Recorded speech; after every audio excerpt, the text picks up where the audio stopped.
आपने अक्सर देखा होगा कि जो भी इंसान दिल का बहुत साफ होता है, जिसने कभी बुरे कर्म नहीं किए, उसके साथ हमेशा बुरा होता है। मगर ऐसा क्यों होता है? अच्छे इंसान को ही क्यों बुरा वक्त झेलना पड़ सकता है? अधिकतर लोगों को इसके पीछे का रहस्य नहीं पता होगा, इसलिए आज हम आपको बताने जा रहे हैं कि ऐसा क्यों होता है। इसका वर्णन भगवत गीता में भगवान कृष्ण ने किया है। भगवत गीता एक ऐसा ग्रंथ है कि उसमें इंसान के मन में उठने वाले हर सवाल का जवाब मिल जाता है।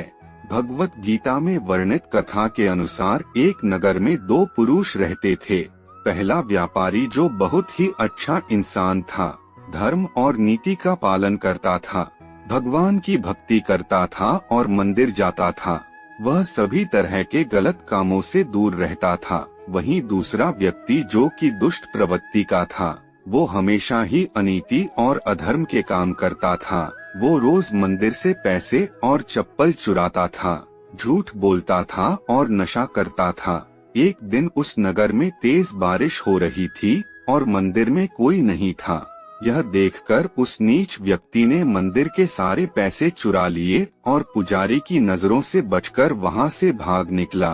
थोड़ी देर बाद जब वो व्यापारी दर्शन करने के उद्देश्य से मंदिर गया तो उस पर चोरी करने का इल्जाम लग गया। वहां मौजूद सभी लोग उसे भला बुरा कहने लगे।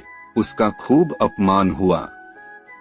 जैसे तैसे वह व्यक्ति मंदिर से बाहर निकला और बाहर आते ही एक गाड़ी ने उसे टक्कर मार दी। वो व्यापारी बुरी तरह से चोटिल हो गया।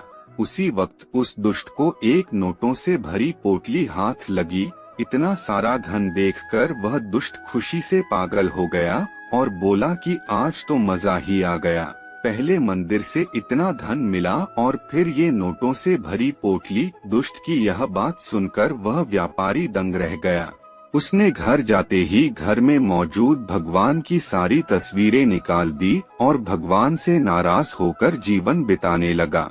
सालों बाद जब उन दोनों की मृत्यु हो गई और दोनों यमराज के सामने गए तो उस व्यापारी ने नाराज स्वर में यमराज से प्रश्न किया कि मैं तो सदैव ही अच्छे कर्म करता था, जिसके बदले मुझे अपमान और दर्द मिला, और इस अधर्म करने वाले दुष्ट को नोटों से भरी पोटली। जिस दिन तुम्हारे साथ दुर्घटना घटी थी वो तुम्हारी जिंदगी का आखिरी दिन था, लेकिन तुम्हारे अच्छे कर्मों की वजह से तुम्हारी मृत्यु एक छोटी सी चोट में बदल गई।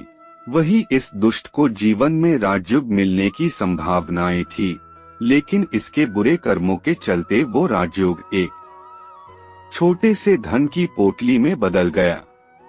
इस कहानी को सुनाने के बाद श्री कृष्ण ने अर्जुन को समझाया कि भगवान हमें किस रूप में देते हैं, इसको समझ पाना बहुत ही मुश्किल है, परंतु यह सत्य है कि भगवान हमेशा अच्छे और बुरे कर्मों का फल जरूर देते हैं। अतः व्यक्ति को चाहिए कि जीवन में आने वाली परेशानियों से घबराना नहीं चाहिए और व्यक्ति को सदैव अच्छे कर्म करना चाहिए, क्योंकि उसका फल किसी न किसी रूप में जरूर मिलता है।